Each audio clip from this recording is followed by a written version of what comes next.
What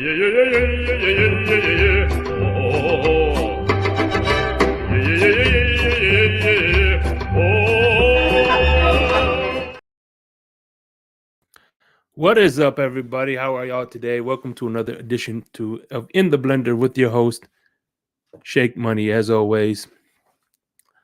I have a great guest today. I met him at the Dolphins Den, and he's been a supporter of the Fury fam for a while. So, with no further ado, Anthony PIelliucci. Anthony, what's going on? PIelliucci. Anthony PIelliucci. I'm sorry. So what's going on, brother? How you doing? Doing great. How are you doing? Good. You know how it is, man. Morning, Your Majesty.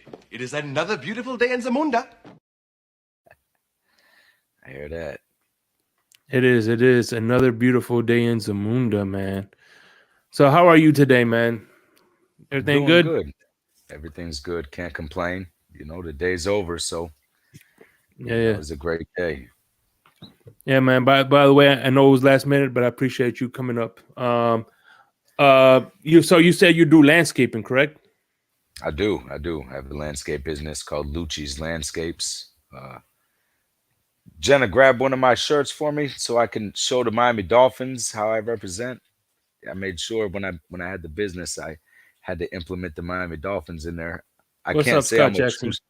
a true sponsor, but I'm a true Kings sponsor. 89. California, what's going on, man? That's my man, California. The Dolphin colors, Lucci's Landscapes. Okay, that's what's up. Nice. You like that? Oh yeah. I had to be careful with it. I tried to get as close as I could, but I don't want to get any copyrights or whatever. So, yeah. So before we get into the introduction, how you became a Dolphin fan, one of the things that made you stick out was when I saw this post that you did on the Dolphins Den, and I could say I agree more. Scott Jackson, you tell me what you think of this. I'd like to do a public service announcement to the people in this group, especially the Tua supporters, because a lot of you guys are really irrational people. See, I don't have a problem with Tua. I hope that he does good. I hope we win. I hope we go to the Super Bowl.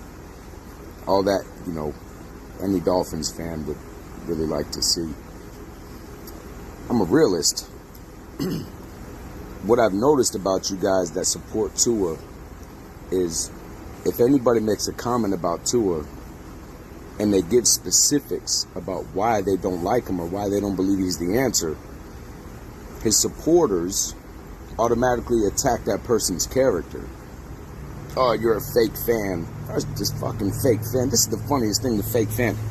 What the fuck is a fake fan in Miami? We haven't won anything in 25 years. We haven't won anything even longer than that. No, we haven't been relevant in 25. Who the fuck is a fake fan? Like we're the Patriots that we've been going to the Super Bowl for the past 20 years in a row. Were the Yankees? Who the fuck has fake fans in Miami? Did you know how stupid you sound when you say that? It's then, like today I make a post about Lamar Jackson said, I wasn't ready to go, and I don't want to put my guys in a position to lose. I want them to have the best chance to win. I'm not going to put myself on the field and put my guys in a bad position. I'm not saying that I want Lamar. I said I agree with what he says. Tua does the opposite. And I gave a specific with the Green Bay game. We were winning. We had a good lead. Tua was playing great. He got his dome rocked. He wasn't feeling right. Did he say anything? No, he didn't. He stayed in there. His depth perception was messed up. He was throwing crazy interceptions. He ruined my Christmas. Ruined everybody's Christmas. And almost cost us the playoffs. When all he had to do was, because he admitted after the game, I wasn't feeling right. I don't even remember what was happening. I remember that I just wasn't feeling right. This was his justification for the sloppy interceptions he threw. So all I'm saying is if he'd have had the same attitude that Lamar had and said, hey, I'm not a coach, something's wrong with me, maybe let me sit out and let Bridgewater, whoever, Skyler, finish out the game. Well, we'd have won. Hands down, we'd have won. Because them guys, maybe Bridgewater might have thrown an interception. But, Skyler, he could manage the game. He proved that against Buffalo the last game. We'd have won the game. We'd have locked in our playoff bid right there. Maybe Tua wouldn't have had to sit out so long, Who knows? Took a couple of more hits that game. But I say all that to say this. The people that don't believe in Tua have every right to feel that. I'm one of them. And it's not because I don't like the kid. It's not because I don't like the Dolphins. It's not because I don't want to see us lose. It's because any game that he's played in, any game that he's played in that has had contingencies, if we win, we're in. The game we played Tennessee, he stunk it up, We got smoked. Anytime we played Buffalo prior to that, at the end of the season, when Flores, we got smoked. Anytime there's any type of contingencies about we must win this game, he folds. You want to talk about how great he played at the beginning of the season? Well, that's great. That's great. But Mike McDaniel had his playbook in the beginning of the season. It looked great. But when the book was out on him the half end of the season, the next half, he didn't have any way to change it up. What did Tua do? He kept throwing the ball to Tyreek Hill. Kept throwing to Tyreek Hill. Throwing to Waddle. Gesicki is a great player. I don't hear anybody up in arms about losing Gesicki. This guy's been clutch since we got him. He was irrelevant. Why? Because Tua could only throw the ball to this guy over here. He had a couple of good passes. I'm not against him. All I'm saying is he's limited. He's limited in what he can do. The kid we just traded to Buffalo put him on blast, basically saying, look, man, this is what he can do. And if that gets blown up, then it's pretty much a wrap. I'm over here with Josh Allen where he can extend plays and make things happen. Maybe he's being salty, maybe he's not. I feel like he's speaking the truth. If you watch the games, you know it's the truth. I don't know what games you guys watch. What games are you watching? Because you can't watch the games and still say Tua is magnificent. Against better opposition, he was mediocre at best. Pedestrian. Middle of the pack. Average. He did good against Buffalo. Granted, both games he played great. Waddle dropped a lot of passes. Hill dropped a lot of passes. It's not all his fault. I'm not saying that he sucks. What I'm saying is, you guys that really support him, man, you get really fresh, man. When you're talking, someone has a different opinion about Tua, you automatically attack their character. You don't even know these people. It speaks volumes about you guys. And then when someone brings up the specifics, you say, oh, well, we'll see this year. Well, what do you mean we'll see this year? Talk about what we're talking about. Stop trying to avoid the reality of the situation. If someone gives you a specific, be a gentleman and talk like an adult. You're always attacking people. I'm an minister. I'm going to start administrating some discipline on you guys. I'm going to put you on ice. I see you attack somebody, call them whiny baby and all this because they don't agree with your opinion. I'm putting you on ice. That's it. Because you guys are really out of control. All right? Have a good night. Yeah, that's how you felt. Hey, by the way, the weather looked like it was good. Weather was okay. The weather was okay. It was a nice, crisp night. Cold enough anyways where I could, excuse me, let me turn down my notifications. But hold on, let me just address By the something way, real quick. Fury fan was in the building. Larry, how you doing, Larry? Huge supporter of everything you do, Larry. One of the coolest people I ever met on the internet. Love Larry to death. Support him big time. But let me say this while it's fresh in my mind, because I saw a couple of people, and maybe they'll leave, so I want to address them while they're here. They say it was Coach McDaniel. It wasn't Tua. That was one of the comments I read while the video was up. And another one said, we didn't have a running game last year. So talk about Tua this year. So let me address those two real quick. Because okay, go for it. I'm glad people brought it up. I personally, and Larry, I just watched his video the other day, and I agree with him 100% on this. And Tory Day, that's my guy. Tory, if you're watching, he knows this. I've said I wasn't sold on Mike McDaniel last year. He did nice things. He did. And I mentioned it slightly in this video. The first half of the year, it looked great. But when the book was out on, and anybody who knows football or has been watching, you don't have to be a football, savant. Exactly. To just, it's common knowledge. Once the beginning of the year, you can get off good because the book's not out on you yet. But after about a half a year, you got these defensive coordinators, or it's same way for defensive people. People know how you play, and they'll start game planning for that play. If you don't change it up, if you don't have something else in the chamber, once you run out of bullets, what happened to us is what's going to happen to you. And I put that on Mike McDaniel for Tua and that in Tua's defense, because you stick to the plan. Okay. Now, having said that, how long has Tua been in the league?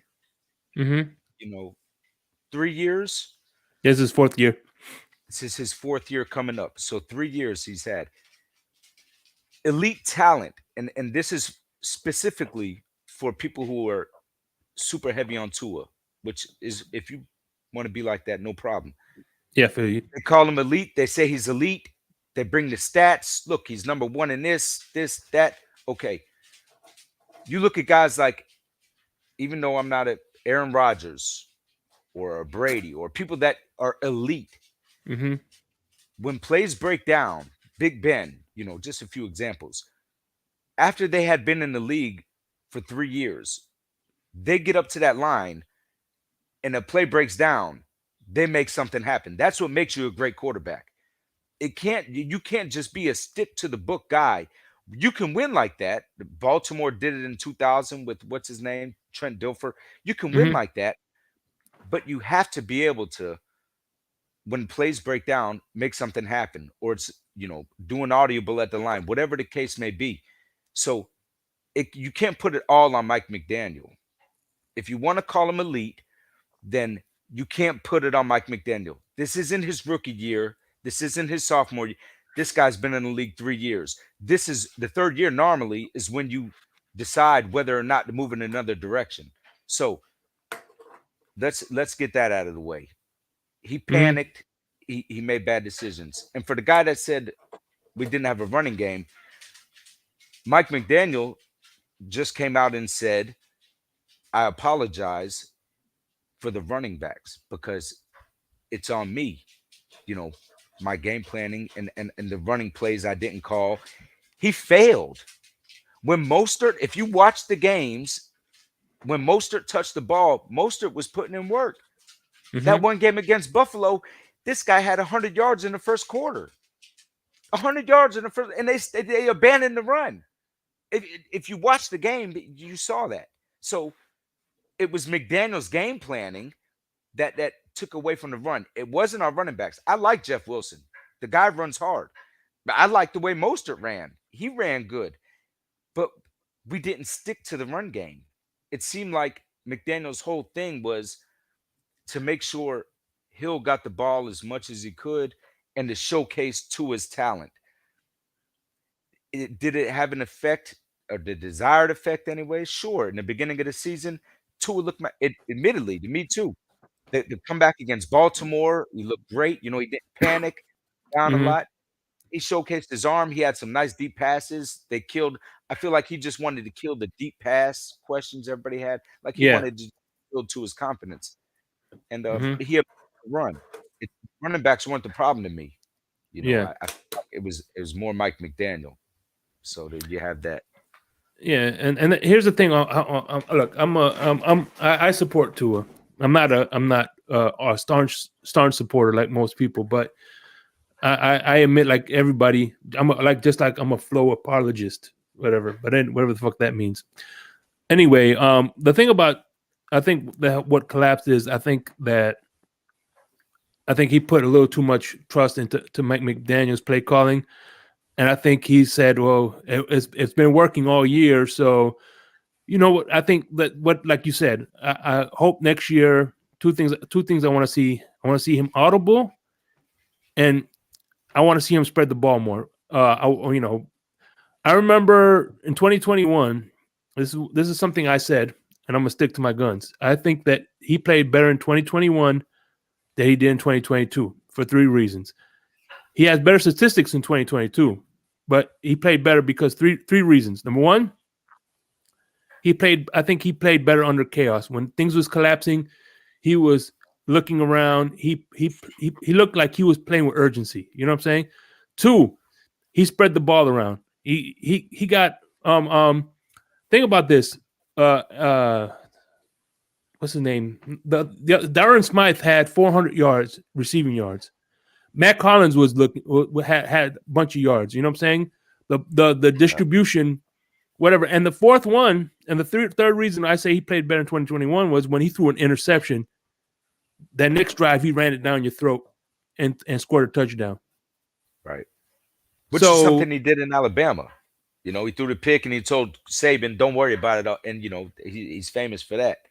You know, so yeah. So I would I would definitely like this. And you know, at the end of the day, whether you have an elite quarterback or not, if your coach isn't designing plays for that quarterback, he's not going to succeed. Look at that's why they got rid of Greg Roman in Baltimore. He did the same thing with Kaepernick. He did well when they went to the Super Bowl. The next year, he made Kaepernick look like trash because they didn't adjust. Same thing with Lamar Jackson. See, but again, they didn't adjust, but maybe they did.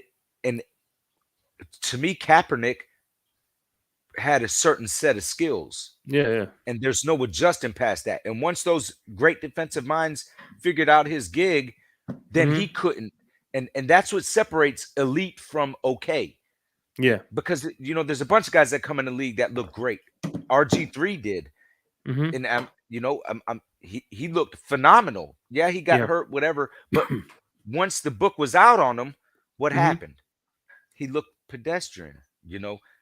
Yeah, but at the same time, you have to adjust as well with the quarterback because he proved that he could get to a Super Bowl. You know what I'm saying? I think it failed miserably, and then all of a sudden all that political stuff kind of killed his career, and you know, I don't say la vie. That's a touchy subject. Yeah. But I don't want. We're not getting into that. But I'm just saying. I know he started at one point. He started in the beginning, like the middle of the season, if I'm not mistaken. So, like I said in the beginning, normally you start the season, and by midway through the season, the book is out, and you better have a new game plan. Otherwise, he started at the middle of a season, so they didn't have a chance to really get the book on him before he was already off and running to the Super Bowl. Yeah. You know, and he had a couple of good years, you know. But if you look at Greg Roman, though, it's like he was good. He's good in the regular season, but when Greg Roman couldn't game plan in the playoff and made Lamar Jackson look, you know what I'm saying? But so now that we got that all, the Tua talk out of the way, what do you think of the draft? I admittedly didn't watch it because I was disappointed. You know, I'm still upset about the whole the loss of the first round pick. The flow thing, I'll just touch on that real quick. I'm okay with, you know, if we're wrong, we're wrong. And my thing is, he said, you know, I have an integrity, you know, and I'm a stand-up guy basically, and I have a love for the game, and I won't disrespect the game. My thing is, you didn't have that when it happened. When it transpired, you didn't have that energy. When you got fired is when you decided, like a vindictive girlfriend almost. And you know, so I was just so upset about that whole thing. And I liked Flo when he was here. I really did. I liked him. But you know, that whole thing was like, bro, why'd you wait? If he'd have blew up the spot right when it happened, I'd still support him to this day. He stood on his square, and but you know, you waited until after you got fired, and that's kind of you know. And this is where I stand, and then we can move on. But okay, and then I'll let you rebuttal. But this is where I stand. I think the only reason he put that out there was because they were slandering his name afterwards. I don't think he was gonna do that, but they were saying they were putting out that he's uncooperative, that he's a you know what I'm saying, that he was hard to get along with. So he's like, okay, you're slandering my name now after I let that slide. So okay, I think he did that to kind of clear his name up. He's like, you know what, this is who you're dealing with. You know what I'm saying? But did it clear his name? I mean, come on, man. I think it did. To me, if I stand on something, I stand on it. Yeah. Under any circumstances, I'm not gonna. If I'm not okay with what you're doing, I'm not gonna be okay with it. Period. Point blank. I'm not gonna wait until you do something, and then once you deny. But anyway, back to the. Yeah, I like our first pick. I like Cam. A lot of people are upset with it. I feel like. I agree. We needed some help on the offensive line. I mean, it's almost laughable, but I like the first pick. Yeah, me too. The kid Kuho, he played pretty good for a rookie. He played pretty good. I feel like under some more tutelage. And if this guy comes in and he plays like expected, then Howard, I mean, he's been injury. I love him, but he's been injury prone for some years. He's been getting toasted a few times. He's on the.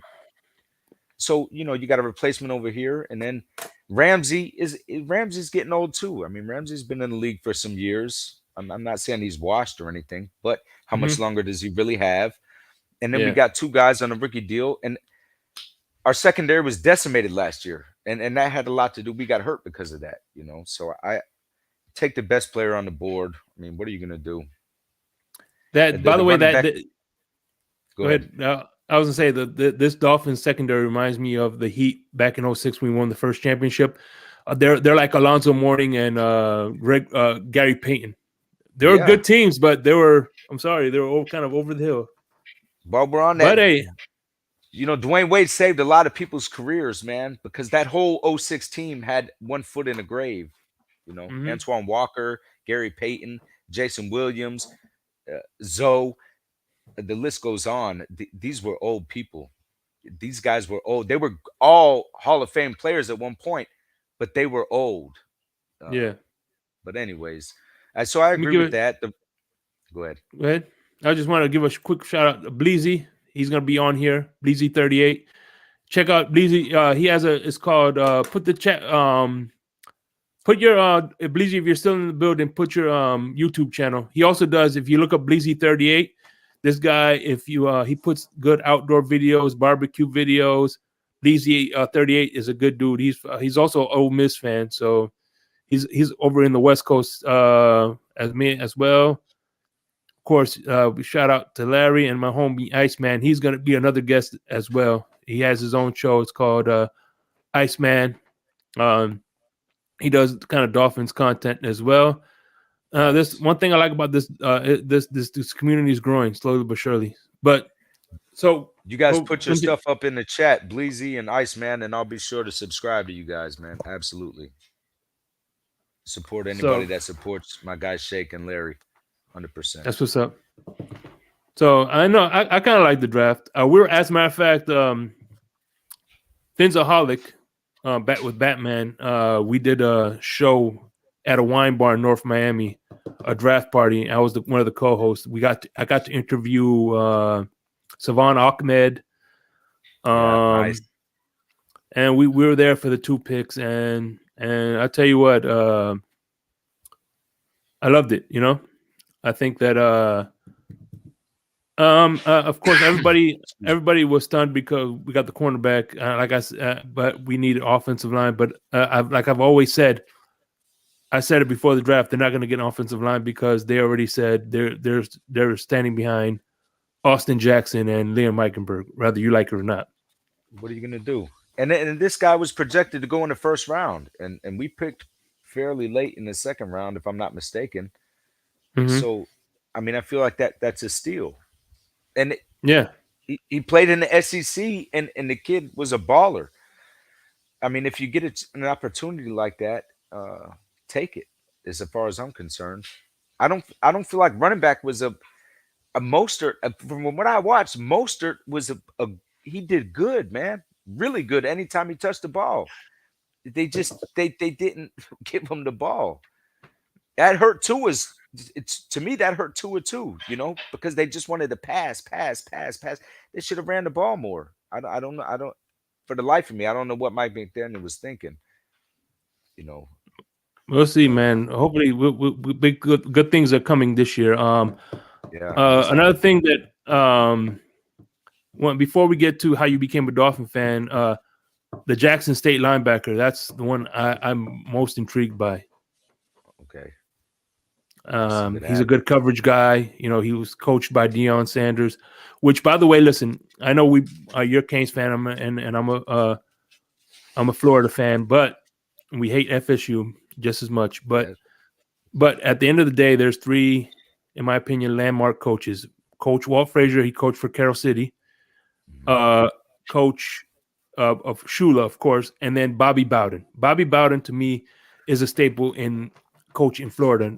And it doesn't listen. I know people say, "How come you don't say Spurrier?" But listen, Coach Bowden coached 3 generations. Coach Bowden, the one thing that I admired about him the most was he reminded that student athletes that you're students before athletes. He didn't put up with Peter Warwick. He didn't put up with Randy Moss. I showed you right there that he preferred. He didn't care about how talented you were. He wanted quality over quantity. And if you look at anybody who graduated for Florida State that graduated under Bobby Bowden, they weren't head cases. They had strong work ethic. You know what I'm saying? So, and not to mention if he came to recruit your son, you knew your son was in good hands. You didn't have to worry about him. Coached a lot of Hall of Famers, Yeah, of course. So that I always had to give my props to Bobby Bowden. So, and you can see where Coach Prime fingerprint. You could tell Bobby Bowden's fingerprint is all over Coach Prime, how he coaches and you know what I'm saying, how he disciplines his students and things of that nature. So, I'd agree with that 100%. So, with that being said, how did you become a Dolphin fan? My grandfather, all credit is to him. I was born in Bensonhurst, Brooklyn, but I moved to Miami when I was 3. And, we come down with my grandfather, and he turned me on to them. I ended up going into foster care, and I was adopted by a woman that worked for HRS at the time. And she had perks galore. I mean, practices. And then I lived in Fort Lauderdale, but the Dolphins practiced at Nova University, which is in Fort Lauderdale. I don't know if they still, but at the time they did. So I get to go to all the practices. We went to a bunch of games. I got to meet all the players. Brian Cox, favorite player ever. I got to meet everybody, get all their cards signed, everything. It was just a great time. They would do wrestling events, in small. I'd go to that. I was just had a lot of interaction with the Dolphin players, and being in, you don't have your family around. That was kind of like my family. It was a pretty cool thing. So it was serious to me, always was, still is. I take it serious. It's, a big part of my childhood. So yeah, definitely. That's what's up, man. And so you were saying that you got to meet some of the players like Brian Cox and what were that experiences like? It's great. Cox always got, a bad rep for, how he acted on the field, but he was total polar opposite with that. Bernie Kosar, I told you the story. Like I brought him a card. The only card I had was a Cleveland Browns card. And he was like, "Dan, you're going to get me in trouble with this one." But he signed it, and he'd always say, "Stay in school." They were just really cool, down-to-earth people. I don't see nowadays you might see athletes that will dub a kid if they come for autograph. I never received any of that, man. Those guys were all cool people to be around. Marino, he lived in Weston. He had a house in Weston anyways, which is in Broward County. So we used to drive by his house all the time. Just, it's their Marino's house. And good. I never had a bad interaction. They were always very welcoming, and took the time to sign whatever, take, back then you had to have a real camera to take pictures, but they do it if you Mm-hmm. had it. It's a great experience. Loved them. Still do. Yeah. Yeah, man. Brian Cox, his son, Brian Cox Jr. played for the Florida Gators, and it broke my heart when Buffalo picked him up. Because Yeah. Yeah. he played for every team in the division except for Buffalo. He played Except for for the Buffalo. Jets. He played for the Did he get a Patriots. ring with the Patriots? Yeah, he did. He did. And I wasn't mad with him when that happened. I was No. ecstatic for him. I loved it, whatever. He wasn't yeah, that's cool. I don't really hate on players, man, when they switch and go to teams. Channing Crowder, I Mm-hmm. respect him because he went to play for the Patriots and then he didn't fulfill the contract. He was like, it just wasn't the same, you know. Instead of the dummies being orange, they were red, and he was like, it was just I couldn't get into it. That was cool. But I yeah, see some of here's your son here now. Some of these pictures. What's this one? there's an old picture there. That's at in the AAA arena. I don't know what they're calling it nowadays. They got to change the name a few times. I think it was called Pornhub, right? No, Dang, no. right? They were Bang Bros. One of them Yeah, one. was in the mix, but that didn't turn out. It was FTX, and then that guy ended up being a fraud or whatever. I don't know the politics to that. And then now they switched it to something else. I'm not sure what it is, but What's this one? That's with Lusaka Polite.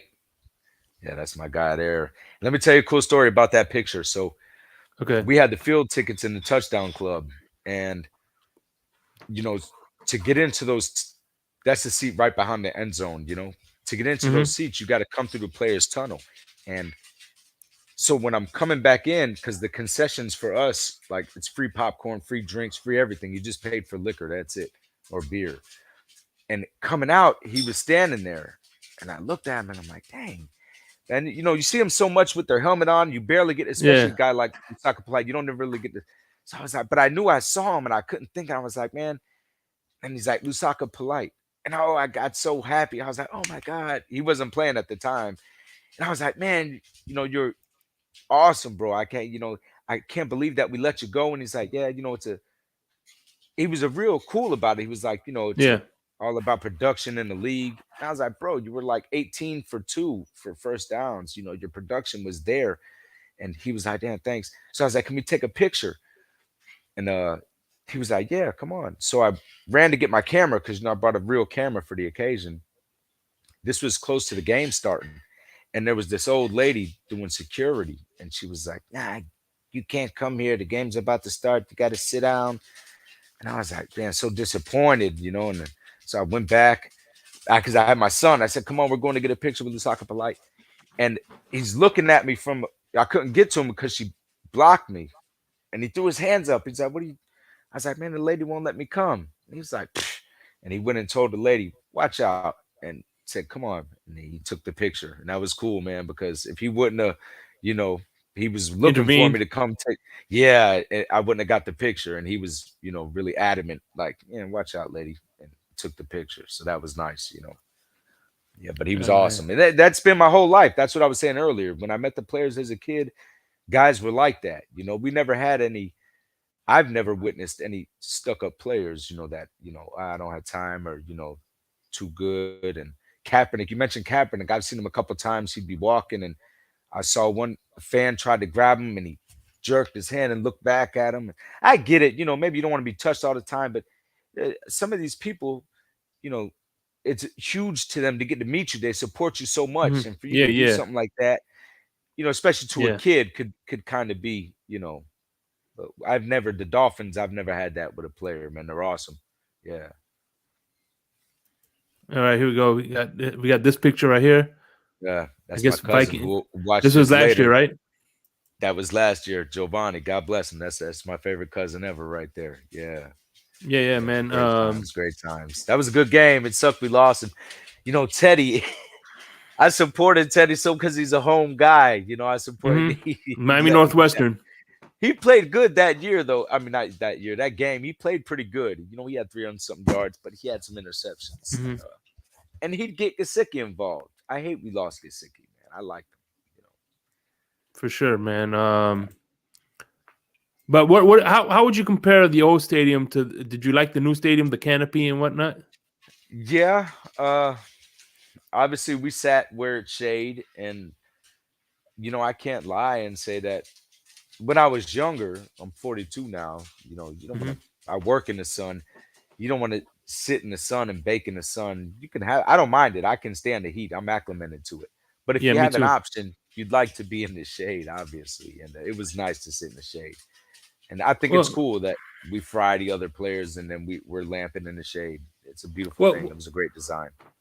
well. What happens is when I was doing landscaping, and people don't realize this, is that when, like for instance, like you said, when you start off as the day gets hot, your body adjusts with the temperature. See, people are coming out from 75-degree weather, and there's like a 20-degree difference. You're gonna feel the difference from 20 when there's a 20 degrees difference. When you're in the AC and you come outside, you're gonna feel that big fucking difference. Absolutely. You know what I'm saying? But Absolutely. as you go on, you don't feel it because again, your body's getting used to it. And we get there to tailgate at 9 in the morning. It's not, excuse me, it'll be a little warm at 9, but it's not terrible. So we're already out there. And of course, we're under the tent sometimes while we're tailgating. But that was the same game. We saw Lusaka Polite that was out there. Yeah, that I could tell there was no canopy on the stadium. Yeah, that was old. Yeah, there's a ref. Yeah, I had a stern talking with that guy before. No, Quentin Copels. There it is right there. Yeah, I was trying to tell him. I tried to bribe him. Listen, this guy. So I tried to bribe him with $1. What game was this? Bro, this was last game of the season against the New York Jets. If we win, we're in. There's Quentin Copels, cool guy. Okay, so real quick about this picture. The only sucky part about the seats there is that we were on the end zone that the Jets were warming up in. So, and it was like Antonio Cromartie. I tried to get him to take a picture. He, was stuck up. He went and he laughed and pointed at me. See, that's scumbag stuff, man. I'm sorry. I don't care if you're opposing team or not. Because my son was there. If I was being a jerk and talking, but I wasn't doing that. I wasn't slandering any of the guys because in the end, we're grown men. These guys are making a living. It's sports. It's fun. You can heckle, but I wasn't doing any of that. I was just trying to get a picture with my son, because it's his first time having that much access. And they were all jerks. I hate the Jets. I told you I can't stand them. Quentin Copels was a stand-up guy. And I was like, bro, ACC. And he was like, man, I got you. Let me finish doing this. I'll come take a picture. He came, took a picture. And shout out to Quentin Copels. I think he ended up playing for us before he finished his career. That's what's up, man. I was a big supporter of that. Yeah. And did we win that game? We didn't. Against Geno Smith, bro. Geno Smith. We lost that game. Rex Ryan was still there. But we had Brian Hartline, I think, was our number one receiver. That's another thing. People bash Tannehill and they say, oh, Tua, if you get him help. Tannehill, there was a point in his career when that Richie Incognito mess happened with Jonathan Taylor. So you think the offensive line was decimated because Incognito wasn't playing. Jonathan Taylor went to his mental health hiatus. We had nobody on the line. We had Devon Best was probably our best receiver. But he was the third. He was supposed to be our slot. Brian Hartline. We had nobody. And he still threw for almost 4,000 yards. People forget about that, And who was the coach? I can't even remember who the coach was. Philbin, right? Oh, Joe Philbin. Yeah. Looks like Joe Philbin. Former Governor Rick Scott's twin brother. yeah. That and Larry, him and Larry scumbag. Coker. Him and Larry Coker too. It's like, Larry Coker. Yeah, he does. They share that gene. Yeah. But Joe, seriously though, Tannehill had nobody and threw for almost 4,000 yards, or if they did throw for 4,000 yards. There was a point in his career where statistically he was making in every category statistically doing better than Luck and everybody else that was drafted in the same year. So you got these Tua fanatics that want to talk about all these off the wall stats, but I can bring up them same stats for Tannehill, you know. And I'm not saying that Tannehill was the answer. Don't I got you. But what I'm saying is Tannehill had 0 and made a lot happen, and people tend to forget that, you know. I don't know. It's funny how there's double standards, and I'm not that guy, you know. If it's right, it's right. If it's wrong, it's wrong. You know it. But well, it's like another. We just had. I don't know if he's still in the building. There's a dude. He frequents a lot of Dolphins Dolphins content. He's a cool dude. His name is Delusional Patriots fan. He's a real cool dude. And you know what's funny is everybody wants to crucify Mac Jones for his horrible year last year. But if you think about this, what weapons did he have last year? What he had two defensive. He had a defensive coordinator and a special teams coach masquerading as offensive minds. You know what I'm saying? He had no good coaching. He had no good weapons. This year, I think, is going to be his year 3. You know what I'm saying? He hit a slump last year. I'm not saying he's garbage. I'm not saying he's great. I still think the jury is out on Mac Jones. If you're not going to give, like I give Tannehill that grace period about you know, not having weapons and well, he went through I didn't think how many different coaches, how many different offensive coordinators, no weapons, no nothing. He never really got a fair shake. But I understand, and that's that. I'm gonna reach out. I'm gonna give Mac Jones the same courtesy too. You know what I'm saying? Sure. I'm not saying he's great. Yeah, go ahead. No. This was my thing. His rookie year, the talking heads made it sound like he was like the Patriots found their guy, and I was like, yo, you can't say that for somebody. But I know they got to make content. But his first year, you can't do that. You know, and I feel like what he did didn't merit that. He didn't have an Andrew Luck first kind of year. He didn't have a Robert Griffin first kind of year. No. You know, it was okay. And then his second year, the book was out on him. They planned for it, and he didn't have adjustments. Now, we could say coaching, we could say whatever. But again, this is what makes you elite. This is what puts you on that plateau. Once the book's out on you, can you flip it on them?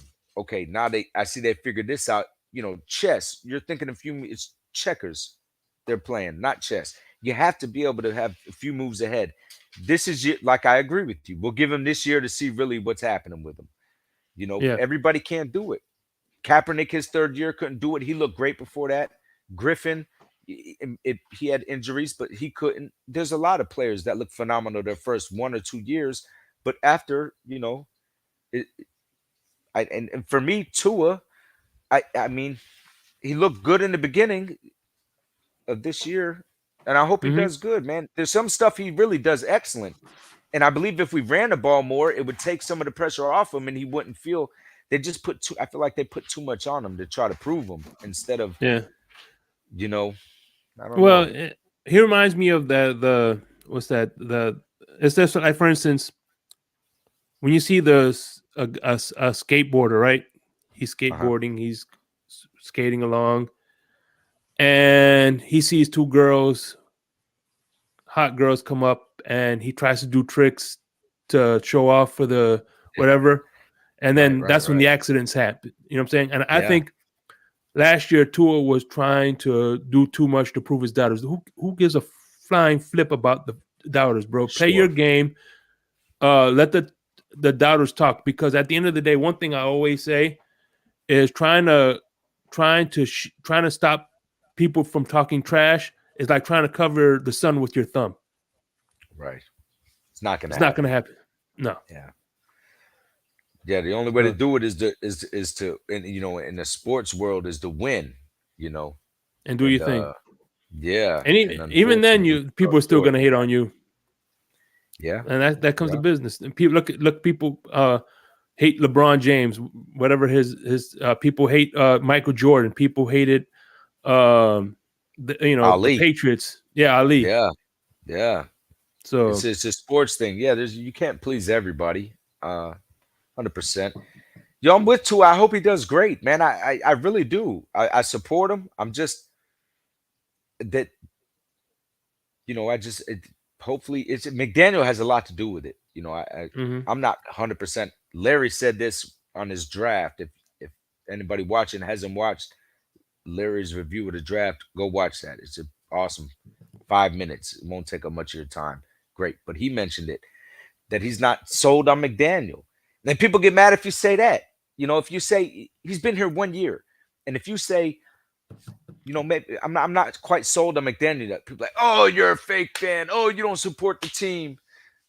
Jesus Christ. It's like, come on, man. It's a year. And if you look at the coaching, he didn't really do a great job, man. He didn't. He didn't. He ran away from the run game, even when it was he tried to be too smart. He outthought himself. That's what I feel like. He outthought himself when he could have just, simplified. I'm not big into country, but they're modern country. I might add you. I like classic country. But there is a song where it says, "Don't outsmart your common sense," and you know what I'm saying. That's what that's what happened. That's what happened, bro. He just tried because everybody marked him as a guru and a this and a that. And I felt like he had to live up to this. And he pushed that on Tua. Like, you were thought to be this, because coming out, Tua was supposed to be great, and his accuracy and everything. And I felt like Mike McDaniel wanted to prove that Tua was this guy to help build Tua's confidence to his defense. I get what he was doing, but I feel like he just did too much to try to prove that instead of just letting it come naturally. Like, here, I'm going to lighten your load and it'll come to us because we're going to get this run game. We went and got these running backs. They know how I operate my system. It'll be easy for them. It'll be a fluid transition. Once we get that and they'll be shook from the run, then we'll open up you. And if he took that route, I feel like, Tua wouldn't have took as many hits. The run game could have stopped so much bad that happened this year. The inopportune interceptions, it's just everything. The run game would have negated a lot of the negative that went towards Tua. So I don't blame it all on Tua at all, man. I feel like what did this guy say? Tua had by far the most brutal schedule, not only by strength of schedule, but also timing, having to play both Buffaloes and Cincy on a short week. Any quarterback would have been awful. I disagree with that, Jose. Well, Jose, one thing I disagree with is, let me tell you something. The one thing I hate to hear is strength of schedule. Listen, in my opinion, strength of schedule is a college thing. Because let's say, for instance, the Gators, we play the Sun Belt. We play one of those, you know what I'm saying? It's like we play like 3 Sun Belt schools. That makes a difference because we played 3 weaker conferences. You know what I'm saying? Strength of schedule, you know what I'm saying? There's a big difference in conference. There's a big difference in schools. The level of talent is not equal in college. But in the NFL, you're playing the best of the best. Yeah. They may have 2 wins, but at the end of the day, all 32 players, the worst team in the NFL could beat the best college team. Yeah. So at the end of the day, you're playing 32, 11 on 11, the best players in college has to offer, bro. So I never agreed with the strength of schedule, bro. You know what I'm saying? At the end of the day, not to mention, when you're in the playoffs, guess what? You think your strength of schedule weakens? You're playing the best of the best. I get what Jose's saying, and to an extent, like I get it. It's not so much the strength, but what he's saying is like back-to-back top flight teams. That's all good, man. And this guy with the 49ers, can you put that comment back up? Shake. 49ers, Patriots, Jets were top 5 D lines. Okay, and that's good. The one Jets game we had, Skyler was in there. I'm pretty sure he threw a few interceptions. Yeah, the 49ers, let's just kill this real quick. That was all Tua. That loss. Now again, I don't shovel normally a whole loss. Thank you. But anybody who watched that first half, he threw that first to Sherfield, was it? For the 75 yards, opening play of the game. Magnificent. After that, he was missing. Our guys were straight doing their cornerbacks, and he was missing them by 5 yards, overthrowing. Man, he played so horrible that first half. I mean, we were in the game to the end, but if he would have hit the passes like he should have, we'd have been okay against the 49ers. And the strength of schedule that Jose was talking about, I mean, every year you're going to have a stretch. Again, this is what makes you elite. If you have a 4-game, this year our schedule, if you want to do, is going to be worse than last year. So if you have a 4 or 5 game stretch, you can't go 0-4 like we did last year.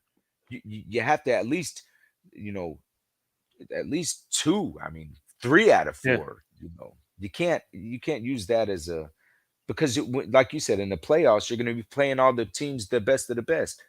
And then, you got to win if we're just depending on our seeding, 1, 2, 3, 4 in the Super Bowl, you got to win 5 straight against the best teams in the league. And what are you going to do then? You can't use that as an excuse. And before, man, by the way, man, your how we say, your YouTube gold, bro. Everything that you've telling me, I love the stories. Before we wrap this up, of course, we're going to do the numbers game, the positions game, and then you build your team. I just want to say real quickly, thank you again. It's been an honor to finally talk to you. You know what I'm saying? Sure, we message each other on Facebook. You know what I mean? And I just want to say, man, next week, Chef Jew is going to be in the blender. I'm excited to talk to him because we're going to talk about how he got married last year at a game. Nice. He actually got married. Yeah. Dolph Freaky. I hope to have her on the week after that.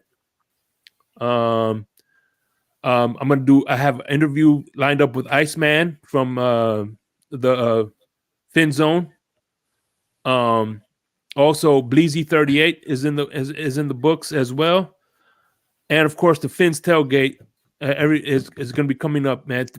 We're 3 months away from football, from actual football action. We get because after July is going to be the last episode.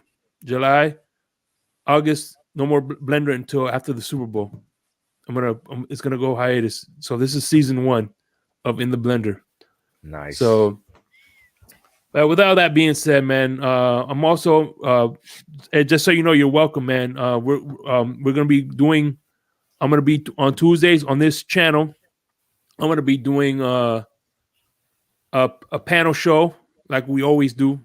Okay.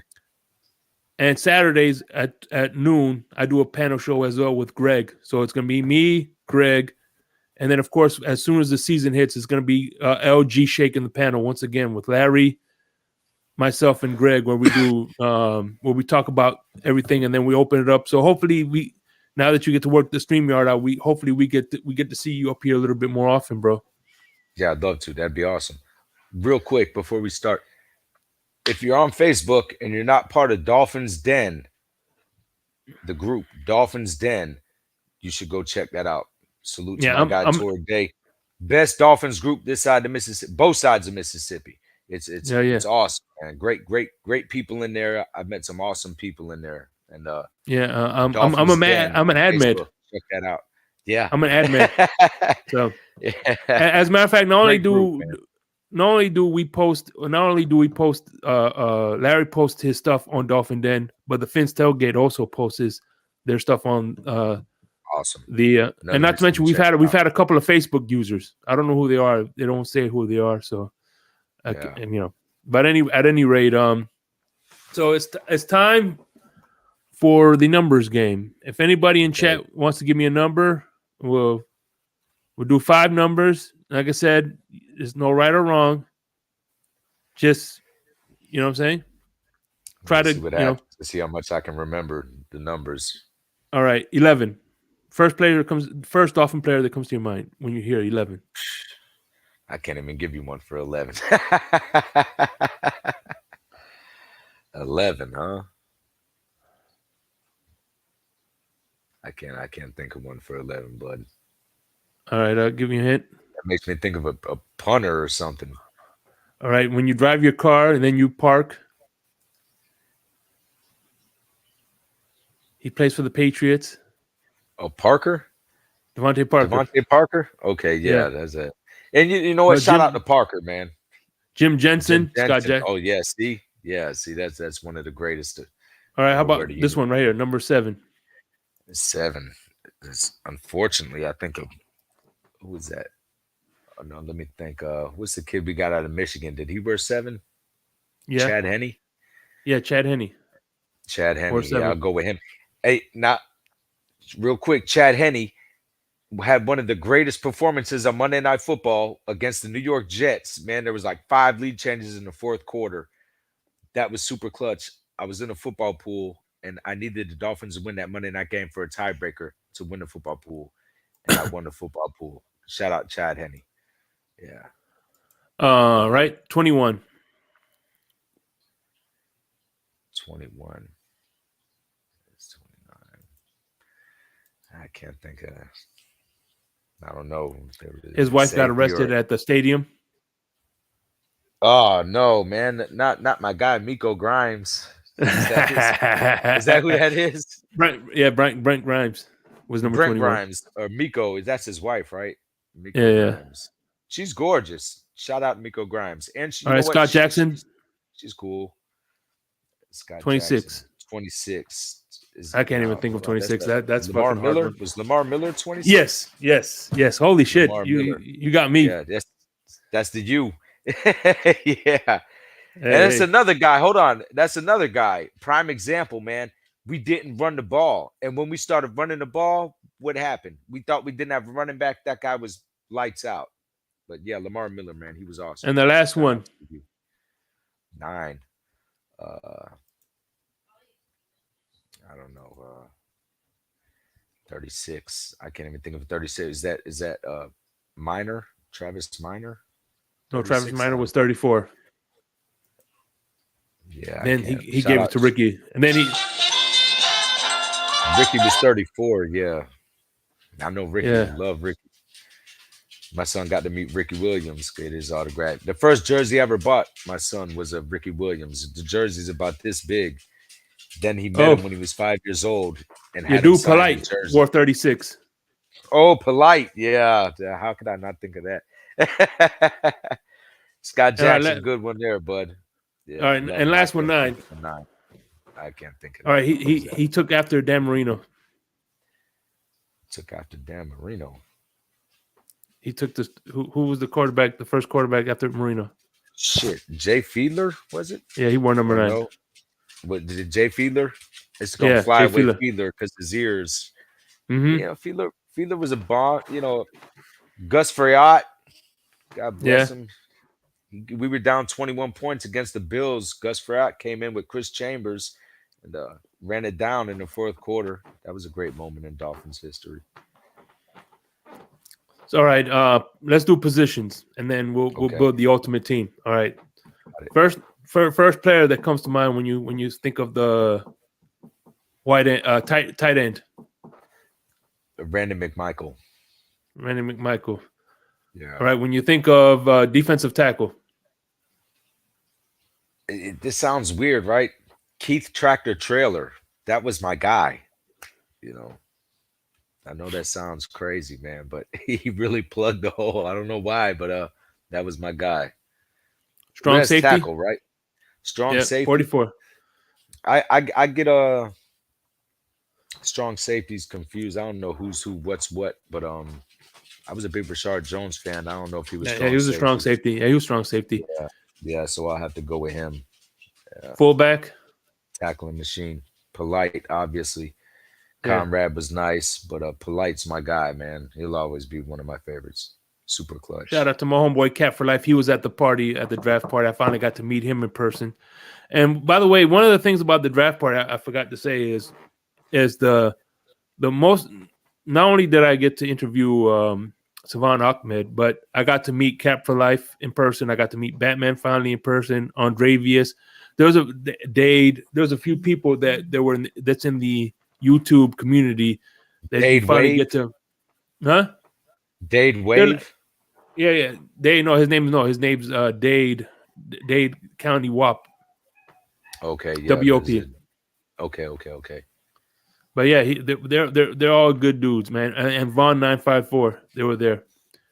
So Nice. and all right, and finally, but not least, when you think of running back, Tricky Ricky. All right, let's build this team real quick. Let me get the pen here. By the way, I don't know if you know this, but when Larry and I we do the Larry when we do the panel on Tuesdays, victory when we have a victory a show, I put on a dolphin robe, right? I have this pipe, and I become Shake. I become Shake Hefner. Shake Lock Holmes. Yeah, Shake Hefner, man. Nice. Man. Yeah, and I got a pen here. Yeah, I always like watching the video, Mr. Tim's videos after the victories. He's a funny guy to watch, man. Shout out Mr. Tim. I know he probably won't watch this, but that's my name. Bitch, we won. Yeah. Bitch, we won. He said, call the police. He goes outside and makes a scene. Yeah. Because my team, he really turned up. Yeah, my team I talk shit because my team allows me to. Yeah, that's right. With his glass of wine. Yeah, man. He was like I said, man. Before TD, before YouTube, he was one of the original guys that I got done. He really didn't do news, but it was good great Dolphins content. Yeah, he messes with the Heat too, so it's nice to watch that. All right. Here we go. So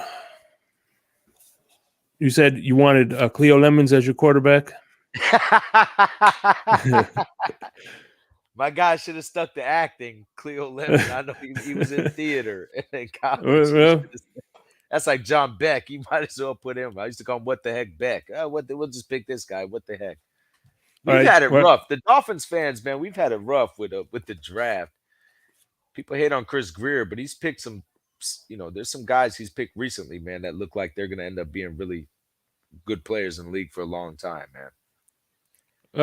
Dolphins Digest was my info. I never heard of that one. Digest. Nice. All right, who's your quarterback? Dan Marino, right?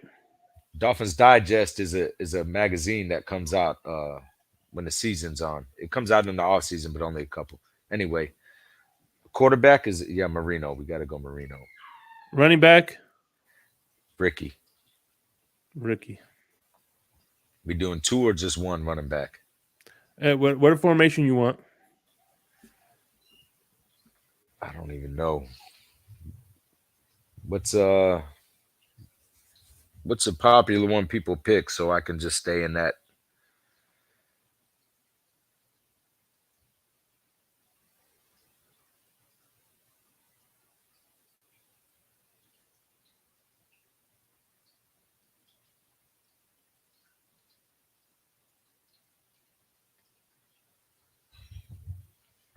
Sorry about that. The old lady's out of town, and every time now that she's been out of town, every time the dogs hear a door, they think it's her. Like she's not home. Relax. All right, go ahead.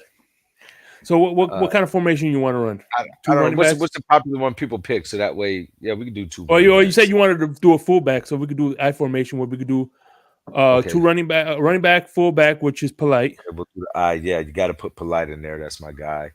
And we got Ricky in there, and then I guess we got to put Zonka. We got to have somebody in there for the power. Well, Polite. Well, we just put Ricky and Polite will be the and then you have the tight end. Brandon McMichael. McMichael. All right. I like Gesicki too, but McMichael was man, from Georgia, SEC. Yeah. Next wide receivers. we got to put. How am I putting in there? Urban Fryer, Irving 100%. Fry. Yeah, Urban Fryer, and I mean, I'd hate to. I'm not gonna put Tyreek Hill, bro, because he's only been there a year. I'll put Chris Chambers in there. Chris Chambers was a stud.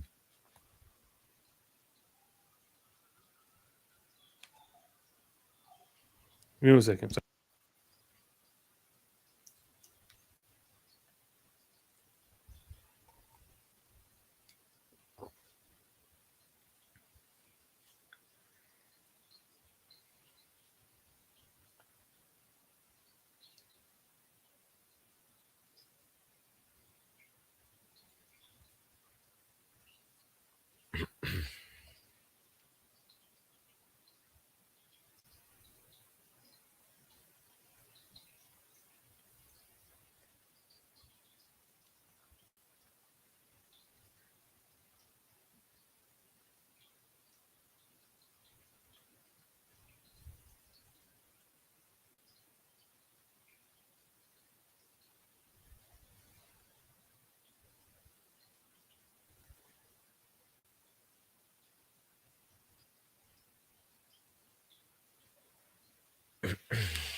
I'm sorry. Go ahead. Cool. No, we left off on second wide receiver, Chris Chambers. Okay. Yeah. We putting a slide right. in there. No, we got the offensive line.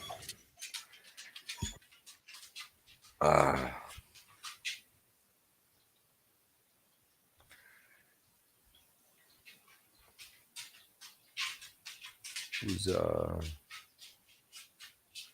That's a tough one, man. Like I said, I can't. When it comes to offensive line, We'll do the unicorn. Yeah, The, those will do the that. 2016. As long as Richie Incognito was in there, that's all I really care about. What we'll do is we'll slide Laramie Tunsil back to right tackle, to left tackle. Yeah. And then we'll get rid of Brandon Albert and then we'll put Incognito.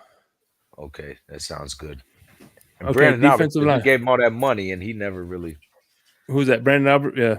Yeah, man, that's a damn shame. Defensive line. I got to put Keith Trailer in there, and then I'll have JT Money, Jason Taylor, and who's on the other? Cam Wake. We'll put Cam Wake on the other side. What was the other one? Cam Wake and who? Cam Wake, Jason Taylor, and Keith Trailer in the middle. Okay, that's it. So you're gonna run a 3-4? Run a 3-4. No, I'll do a 4-3. So Keith Trailer, Mm-hmm. and I guess I got to put. You know what? Put Tim Bowens in there. Tim Bowens, Keith Trailer, Jason Taylor, and Cam Wake. There's a nice line.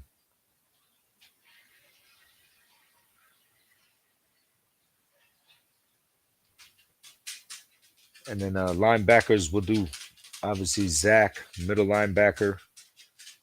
Do Joey Porter, outside linebacker. And I'm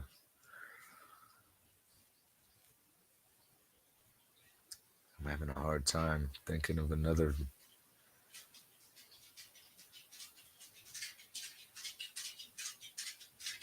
I'm stumped. I can't think of. I'm having a brain freeze thinking of who else to put on that left outside linebacker.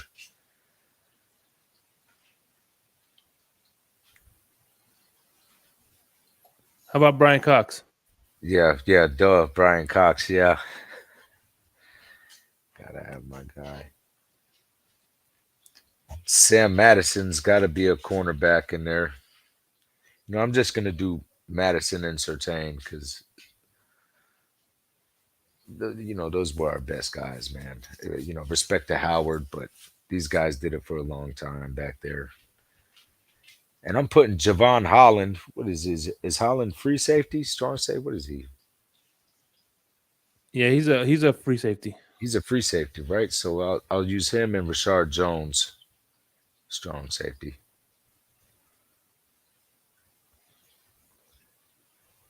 Holland's got a gift. That kid's gonna be good. Hollins. I like the new guys. Phillips. Yeah. See, that's what I mean. Jalen Phillips, Holland, Waddle. They really killed that draft alone. Was nice, man. That should atone for some of the bad picks he made, because you can't nail every pick, but to get 3 in one draft, guys that could potentially have great careers for a long time, that's tough to do. Greer did that draft. If he might have messed up a few other ones, but he got us 3 good players that draft. Yeah.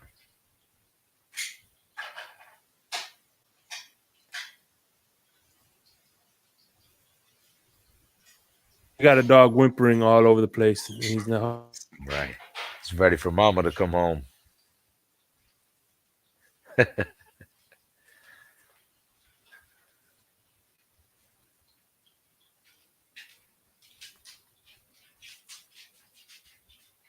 Shake, I like how you got the blender up there, the shake blender. Oh yeah. It's in the blender, baby. It's a nice touch. Yeah. But man, so I appreciate you, man. So let's recap. So your quarterback is Dan Marino, Ricky Williams with Lucas Polite. We got McMichael, Irving, and Chambers with the Michael Irving? No, not Michael Irving. Irving Fryer and Irving Chris Fryer. Chambers with the unicorn offensive line ad incognito. We got Jason Taylor, Cam Wake, Keith Traylor, Tim Bowens. Then we have our linebacker Joey Porter, Zach Thomas, Brian Cox, Sam Madison, and Patrick Surtain, and with Holland and G5. Yeah, Rashard Jones. Does that sound good to you? That sounds good to me. You imagine Joey Porter and Brian Cox on the same team? Oh yeah. Be a lot of penalties, but listen, it'd be fun to watch. Yeah, one will be on the strong side. Of course, you put Joey Porter on the weak side. Yep, absolutely. He really had an MVP year that year with us playing the weak side. Yeah, did good. DP, that sounds good. DP, we'll see what happens. Hell yeah, sounds good to me. I'm looking. So, any final thoughts before we head out of here, man? Before we wrap this thing up? Nope. Only final thoughts is again, if you're on Facebook and you're not part of the group Dolphin Den, go ahead and make sure you subscribe to that group. Get in there and support my guy Larry on his channel. What is it? Fury Fam. Just put Larry K. Yeah, Larry K. If you put Larry K, he shows up. It is a Phin-Addict Fury Fam. Phin-Addict Fury Fan. That's how you find it on YouTube. But obviously, if they're watching on YouTube, they already know about it. Support Larry K. What's up, Crypto? Yeah, he does, man. Absolutely. Tory Day, big shout out to you for creating that Dolphins Den group, man. Coolest group I ever seen on Facebook pertaining to the Dolphins. 100%, man. Good job with that, my guy. Yeah. All right, my brother. If you want to stick around backstage, no problem. Stick around backstage. We'll talk right after I close it out. Sounds good. All right, brother. And that was another episode of In the Blender with your host, Shake Money. I hope you enjoyed it, man. We got into a lot of details. I think that here you go. Panther score is 2-2. That's what's up, brother. Appreciate the score, man. And I appreciate everybody who tuned in. Scott Jackson, of course. Jose M. California. Joey and all the other dudes that make this possible, man. I appreciate every one of y'all who come in and enjoy this, man. So with that being said, fins up and to the next one, baby.